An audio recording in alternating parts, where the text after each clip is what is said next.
How did my plan to paint my husband as dangerous end with a detective reading my rights in a courthouse lobby? Why did the divorce papers land in my hands at the exact moment I thought I was about to win the house? What do you do when the video proof is not of him, but of you? My name is Eulalie Quillan, but most people call me Lali. I was 34, and I worked the front desk at a dental clinic. I booked patients, fixed schedules, and solved problems before they became loud. I liked that feeling. I liked being needed. At home, I did not feel needed. At home, I felt watched. That is what I told myself anyway. Ethan, my husband, always acted like he was the calm one. He said he liked peace. He said he liked simple life. But his simple life felt like a small box around me. One morning in our kitchen, he asked why my phone had a new passcode. He did not shout. He did not slam anything. He asked like a person asking the weather. I still took it as an attack. I said I wanted privacy. I said I was tired of being questioned. He asked if I was hiding something. I said he was being paranoid. I watched his face change, just a little. He looked down at his coffee like it was suddenly too bitter. I saw his mug sitting on the far side of the counter, away from mine. That small distance made me angry. I told myself he was doing it to punish me. I told myself I had to protect my peace. I said I worked hard, and I deserved comfort. I said respect follows results, and I had results. Ethan had rules. That was how I framed it in my mind. When I walked past the hallway, I saw his wall calendar. A new block was written in neat pen, meeting personal.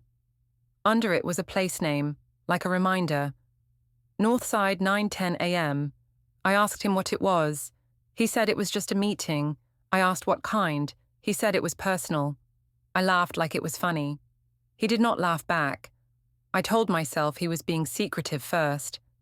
I told myself my secrets were a response, not a choice. At the clinic, I was the person who kept everything moving. People smiled at me. People thanked me. Patients called me sweet, and the doctors said I was the glue. That mattered to me more than I admitted. Blake Harmon came in that week with a product case and a bright smile. He was a sales rep who visited our office sometimes. He was not part of my life, but he acted like he was. He asked how I was doing, not the polite way, but like he had time. I said work was stressful. He said I looked like someone who carried too much alone. I did not correct him. I let it land. I told myself it was harmless. Later, when the waiting room was busy, my phone buzzed with a message preview from Blake. It was nothing dirty, it was just attention. It said he liked talking to me. I turned the screen down fast. My hands moved on their own, like practice. I told myself I was just being careful, because Ethan overreacted. I told myself I did not owe Ethan access to my every thought. I also told myself I owed myself something, and I had been owed it for a long time. That afternoon, I met Blake at a coffee shop near the clinic. I said it was for work talk. It was not. I sat across from him and listened to him talk about travel and restaurants and new places.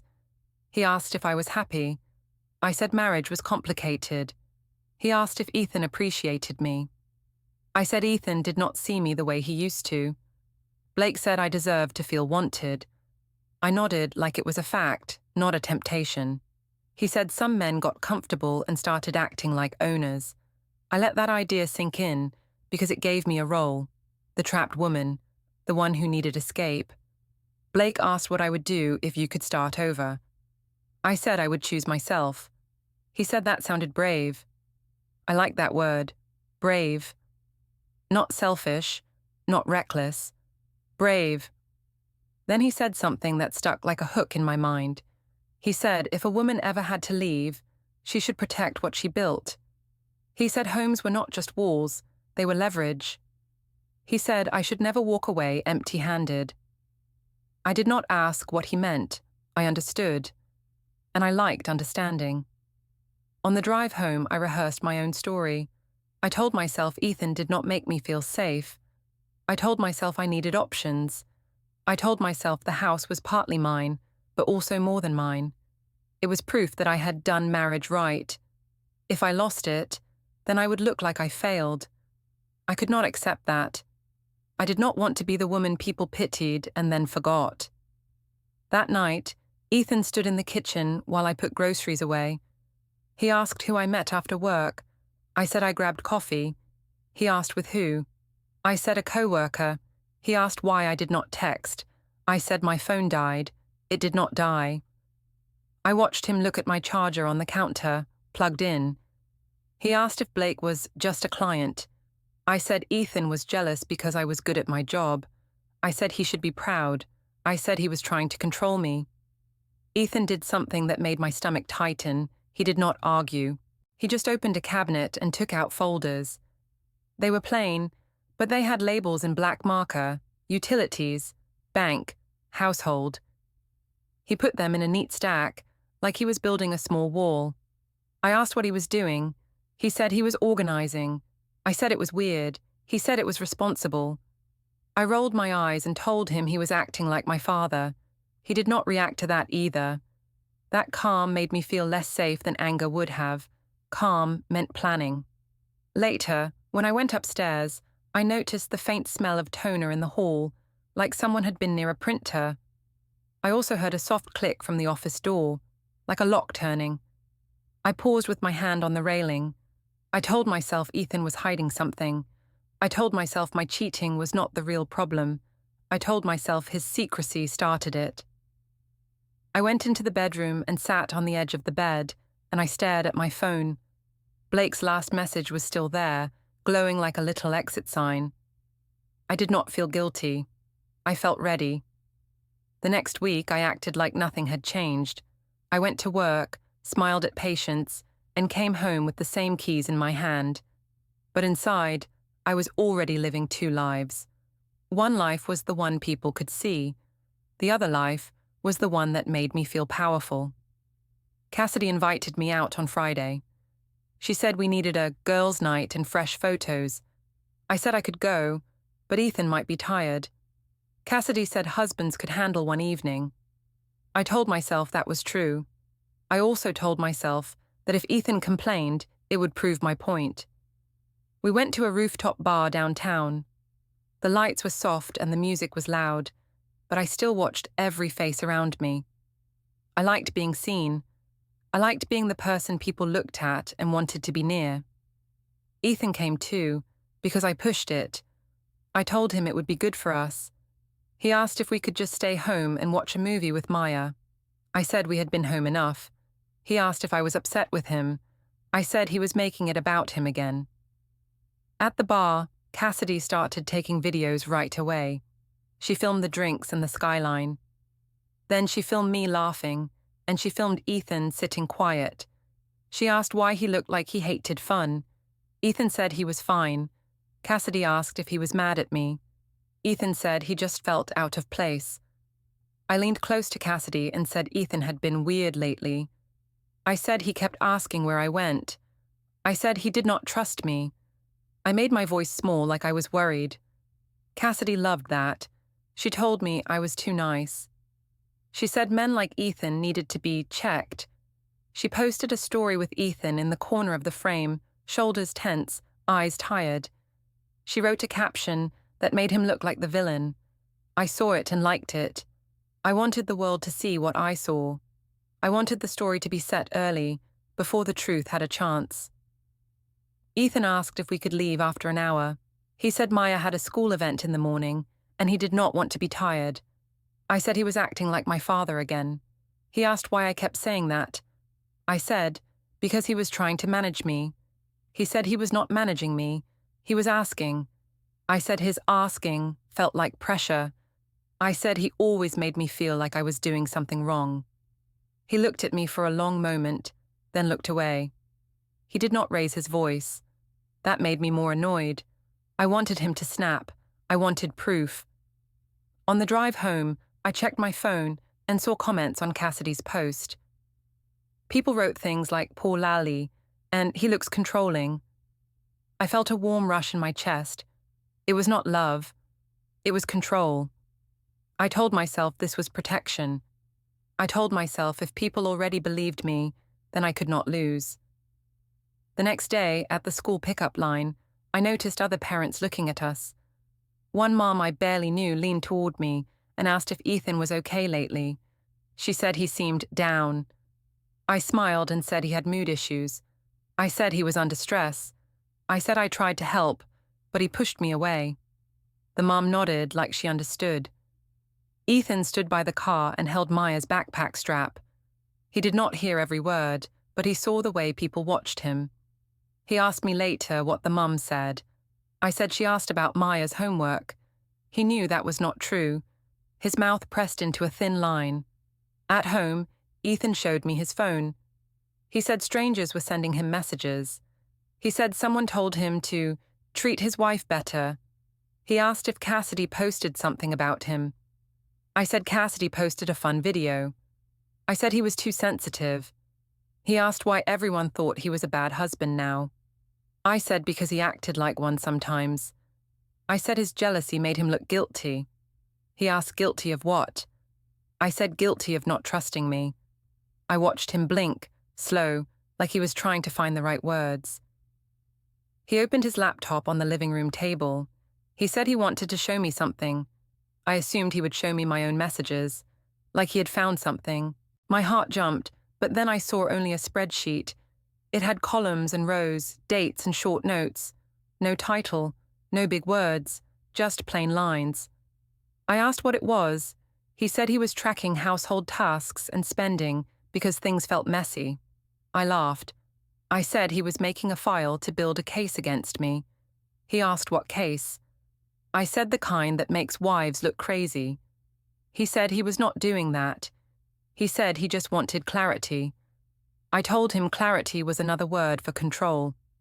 Later that evening, I walked past the office and saw his screen light up. A message popped up near the corner. It said, "File uploaded successfully." It disappeared fast, like a whisper. Ethan turned the screen slightly away without even looking at me. That small movement made my skin prickle. I asked what he uploaded. He said work stuff. I said he did not do work stuff at home. He said sometimes he had to. I told myself he was lying. I told myself I had to stay ahead. That night, I found the guest bedroom door open. The bed had fresh sheets. A folded blanket sat on the pillow like a quiet decision. Ethan walked in behind me and said he wanted space to sleep. He said the fights were wearing him down. I said he was punishing me. He said he was protecting his mind. I said he was being dramatic. He asked if I even cared how he felt. I said I cared, but he made it hard. He asked what he did that was so terrible. I said he watched me. I said he judged me. I said he made me feel small. He said he did not understand how asking questions was watching. I said if he did not understand, that was his problem. In the kitchen, I saw 2 mugs on opposite counters. His was near the sink, mine near the window. I stared at them like they were signs. I told myself Ethan was abandoning me. I told myself I had to protect myself first. Then my phone buzzed. It was Blake asking if I was okay. I typed back that I was fine and that Ethan was acting strange. Blake replied that some men got scared when they felt a woman slipping away. He said I should not let Ethan trap me with guilt. I read that line twice. I wanted to believe it, so I did. The dinner with family was supposed to be simple.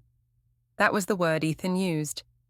He said Maya missed everyone, and it would be good to sit together like normal people. I agreed, but not for the same reason. I wanted a stage. I wanted witnesses. If I could make Ethan look bad in front of a long table, then my story would feel true even before it was tested. We met at a family restaurant with bright lights and booths that were too close together. My mother arrived early and chose the biggest table. She liked being in the center. My father sat beside her and stared at the menu like it was a shield. My sister Nora came with a tight smile. Ethan's mother Ruth came with a gift bag for Maya. Ethan's brother Gabe came in last and looked at Ethan first, not me. That annoyed me. I watched Ethan carry Maya's jacket and help her into her chair. He asked her what she wanted to drink. He wiped a small spot of sauce from her fingers with a napkin.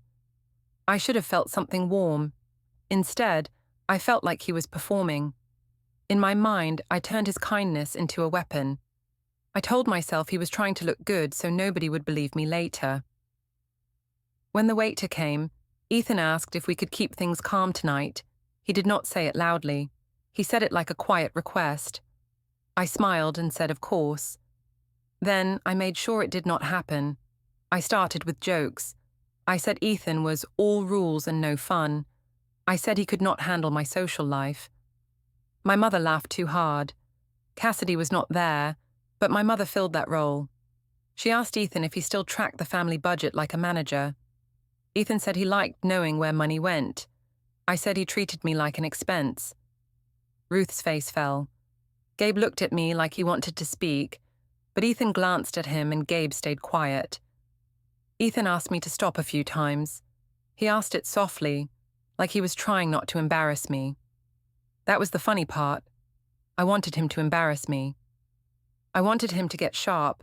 I wanted him to be the villain I already described to people.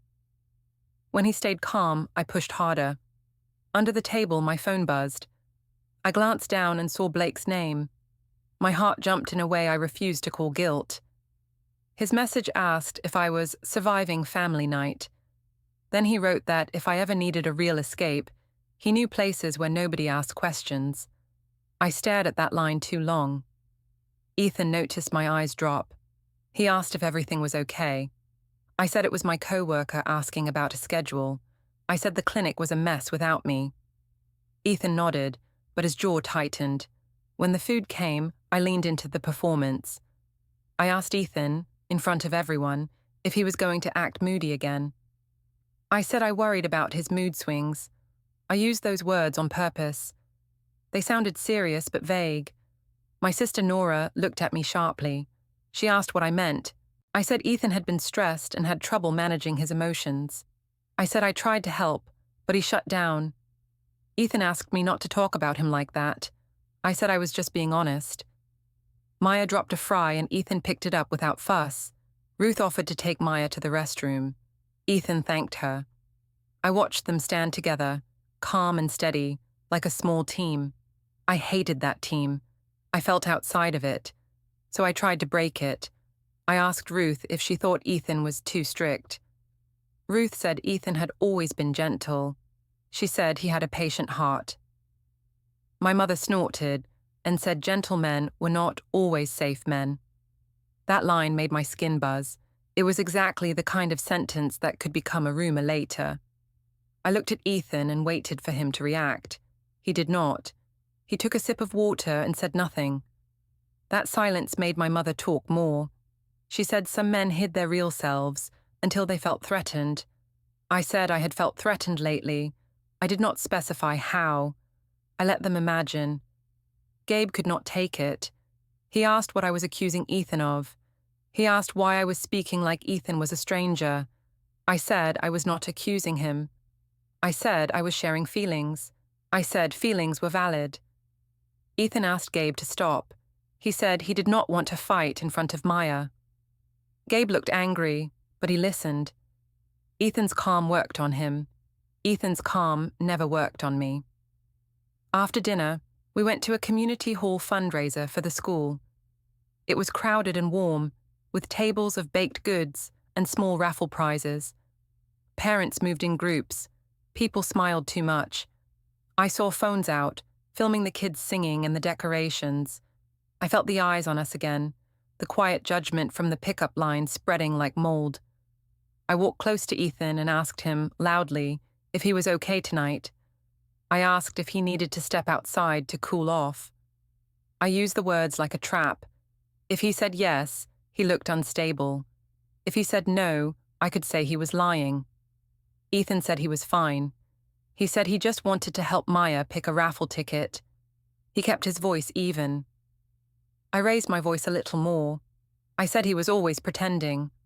I said he acted calm, but he was different at home. A few heads turned. I saw one woman lift her phone, not to film the kids, but to film us. My chest tightened, but I did not stop. I softened my face and lowered my voice, like I was suddenly scared. I told myself I was smart. I told myself I could control the scene. Ethan did not explode. He simply stepped back and told me to stop. He said it was not fair to talk like this in public. He said he would not argue here. Then he walked away, straight toward the exit, and called Ruth to bring Maya. In the parking garage afterward, the air smelled like concrete and car exhaust. Ethan loaded Maya into her seat. He asked me why I kept doing this. He asked why I wanted people to hate him. I said I did not. I said he made people hate him by being cold. He asked what he had done that was cold. I said he stopped loving me. He asked when. I said I did not know, but I felt it. He looked at me like he was seeing me for the first time. He said he would not fight me. He said he would not give me a scene to use. He shut the car door gently and held Maya's hand as he walked around to the driver's side. He did not slam anything. He did not threaten anything. He just left with the quiet that made me feel small. At home later, I watched him hang his keys by the door. I noticed a new key on the ring. It was not the house key. It was smaller and shinier, like it had never been used. I stared at it while he washed his hands at the sink. I asked where it came from. He said it was for something personal. He said he was handling things. Then he went upstairs without another word, and I stood there, thinking about how calm people could hide sharp plans. I started to plan in small steps, because big plans scare people, even me. I told myself I was not doing anything evil. I told myself I was doing what men did all the time. I said Ethan had been building his little files, so I could build mine too. In my head, it was balance. On Tuesday, I took my laptop to a co-working space near the river. I told Ethan I had extra billing work from the clinic. He asked why I could not do it at home. I said the house was too loud. He looked at the guest room door and did not answer. I took that silence as proof that he was pushing me out. I carried that feeling like fuel. The co-working space smelled like coffee and clean air. People wore headphones and looked important. I sat near a window, opened a private browser, and typed things I pretended were normal research. I searched how to get exclusive use of the home during separation. I searched what counts as a safety concern. I searched what words made people take a woman seriously. I did not search how to lie. I searched how to be believed. That is how I kept my conscience quiet. Blake texted me while I was there. He asked why I seemed tense lately. I said Ethan was acting strange and cold. Blake replied that cold men could become scary men when they lost control. He said I should think ahead. He said I should protect the house because it was stability for Maya. That line landed hard. Maya, stability. If I said those words, people would listen. I told myself I was a good mother for thinking like this. I did not tell myself that I was building a story. I practiced the story in my head. I pictured my face in a mirror, pale and honest. I pictured my voice soft. I pictured people leaning in. I told myself I could do it without drama. But I also knew drama worked. Drama made people choose sides fast. That evening, I called my sister Nora. I asked if she could come by the next day. She asked why. I said I needed support. She said she was busy. I said it was important and about my marriage. She sighed and said she would come for an hour. I felt relief because one witness was better than none. The next afternoon, Nora arrived while Ethan was still at work. Maya was at an after-school program. The house felt too quiet, like it was holding its breath. Nora walked in and asked what was going on. I told her Ethan had been unstable. I used that word again. Nora frowned and asked what I meant by unstable. I said he was unpredictable at home. Nora asked if he had ever hurt me. I said no, not exactly. Then I saw Nora's face shift, and I corrected myself fast. I said he had scared me with his tone. I said he got angry and then went cold. I said I did not know what he might do next. I watched Nora swallow. Nora asked why I was telling her this now. I said I needed someone to know in case something happened. Nora asked what I wanted her to do. I said I just wanted her to remember things clearly. I said if I ever had to leave, she might need to say I was afraid. Nora said that felt wrong. I said she was judging me like everyone else. I said she did not understand what it was like to live with pressure. Nora said she did not want to lie. I said it would not be a lie if it was my truth. I said fear was real even if there were no bruises.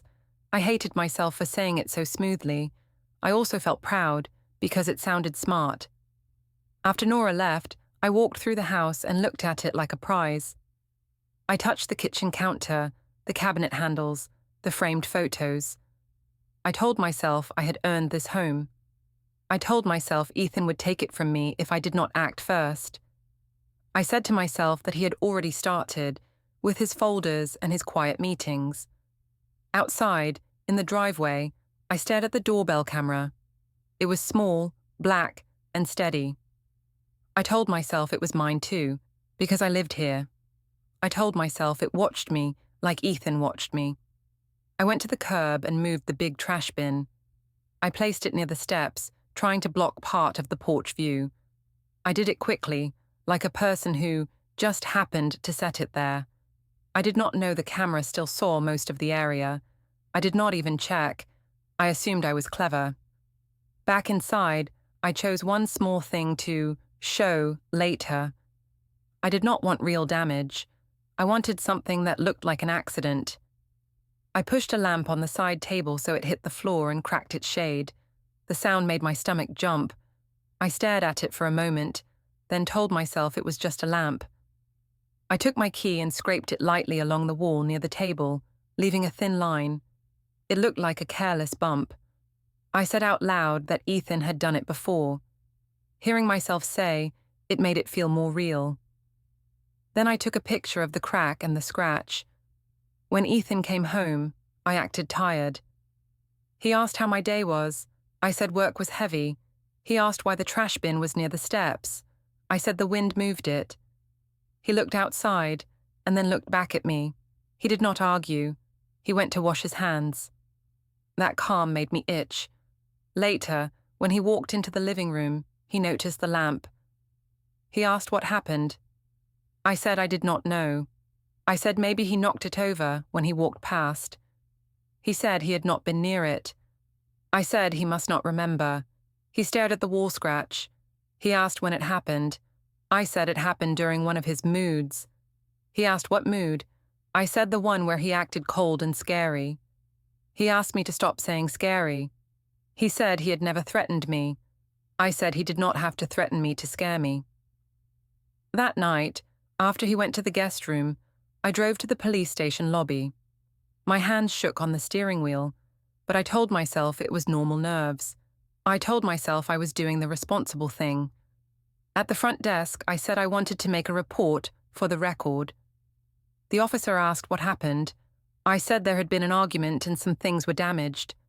I said I felt unsafe sometimes. The officer asked if I needed immediate help. I said no, not right now. The officer asked for details. I gave soft, unclear words. I said Ethan had been unstable. I said he was controlling. I said I wanted it documented. When I walked back to my car, the air felt sharp and cold.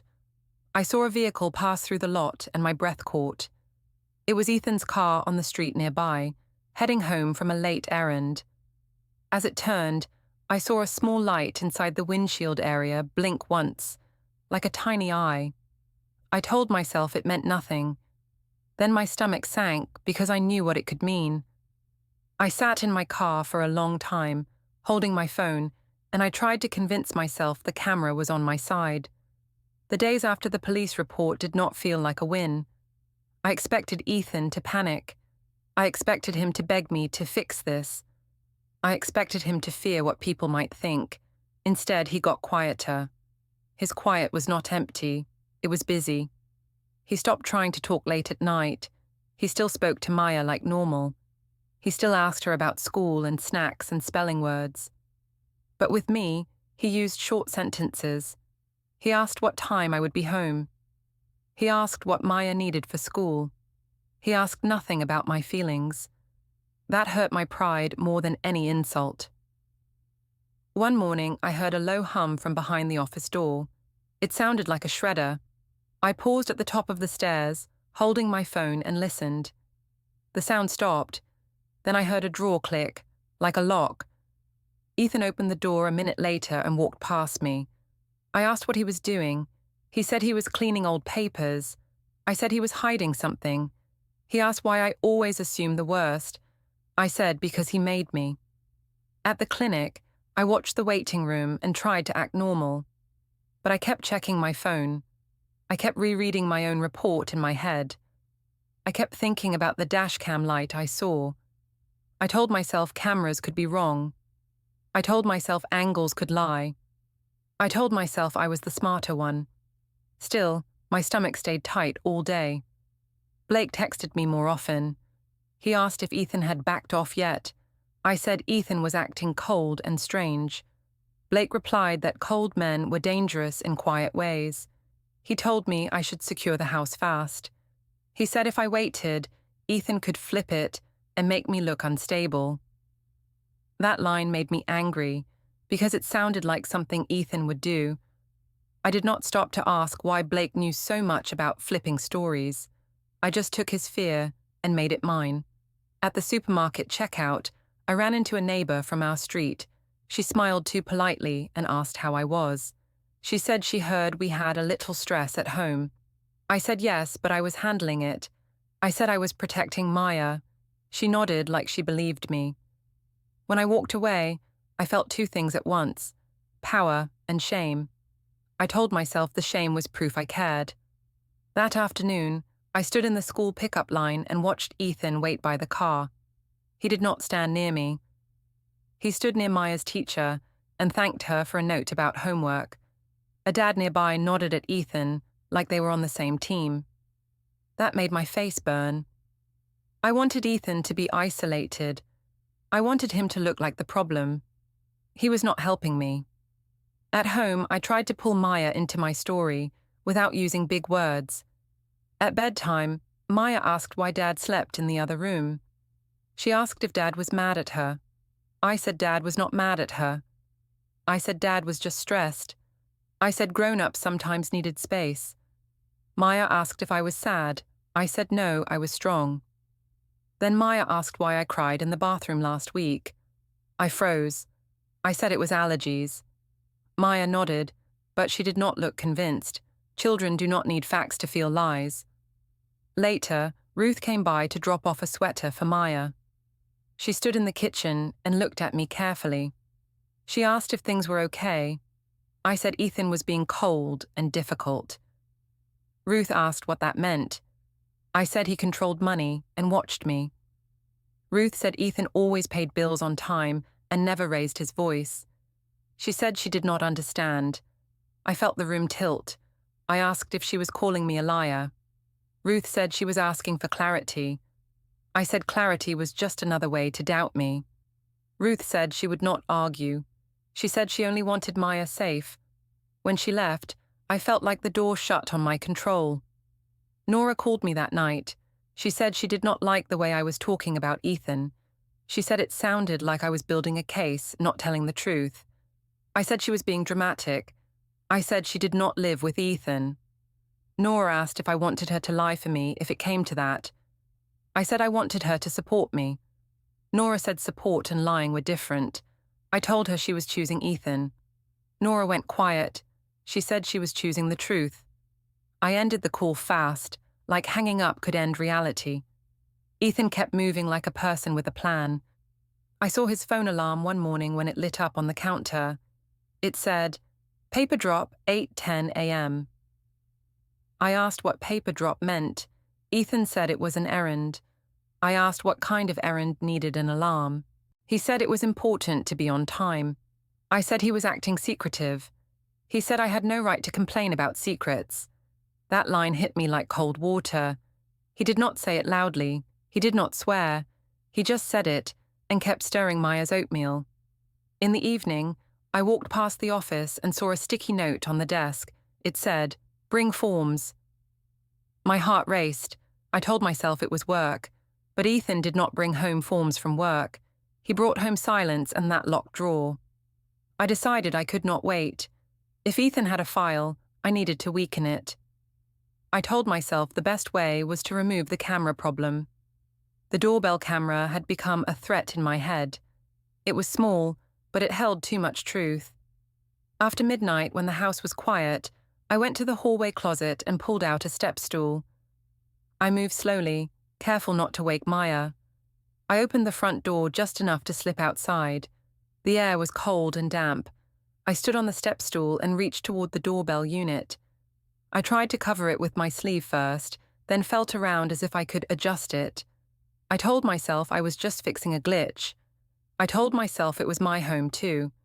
My hands shook, and I almost dropped the stool. I heard a soft beep from somewhere near the driveway. I froze.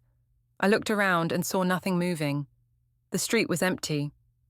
Still, the feeling stayed, like someone was watching from the dark. The next morning, Ethan did not mention the camera. He did not mention the stool, which I put back quickly.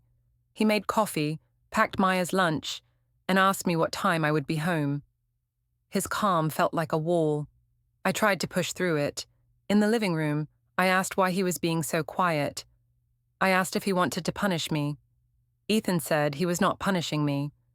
He said he was focusing on Maya. I said he was trying to turn Maya against me. Ethan asked why everything had to be a battle. I said because he made it one. Then, he did something simple that scared me. He asked for Maya's school schedule and the contact list. He said he wanted the pickup plan clear. I said he was planning to take her from me. Ethan looked at me without anger. He said he would not fight in the street or online. He said he would handle everything properly. The courthouse lobby smelled like floor cleaner and wet coats. I told myself I should not be there, because I was the one who asked for record help first. In my mind, I was the careful one. I was the mother who planned ahead. I walked in with my shoulders back and my face calm, like I was coming to collect what I deserved. Ethan was already there. He stood near a pillar with Maya's backpack at his feet. He did not stare at me. He looked at Maya's shoes, checking the laces like it was a normal morning. Ruth sat on a bench beside Maya, holding a small snack bag. Nora was there too, but she stayed behind me, not beside me. That felt wrong. A woman in plain clothes walked up and asked for my name. I said it, and she handed me a thick set of papers. She said I had been served. I looked at the top page and saw Ethan's name and mine. My eyes jumped to words like temporary and exclusive use and parenting schedule. My mouth went dry. Ethan had asked for the house to be his while things moved forward. He had asked for Maya's main routine to stay with him. It was written in clean lines, like math. I laughed once, sharp, and said he was trying to punish me. Ethan did not answer. He only said he wanted structure for Maya. Then a man with a badge came closer. He asked if I was Eulalie Quillan. I said yes, and my voice sounded small. He said he needed to speak with me about the report I made and about a video. I asked what video. He said the driveway camera and the doorbell camera showed me moving the bin, damaging the lamp area, and later trying to tamper with the device at night. He said the timestamps matched my report timeline in a way that did not help me. I said the camera was wrong. I said Ethan set me up. I said I was scared. The man said he understood I was upset, but the footage was clear. He said making a false report was serious, and tampering with evidence was serious. He told me there would be charges requested, and he needed me to come with him to finish the process. I turned toward Nora like she would save me. Nora looked down and said she could not lie. I turned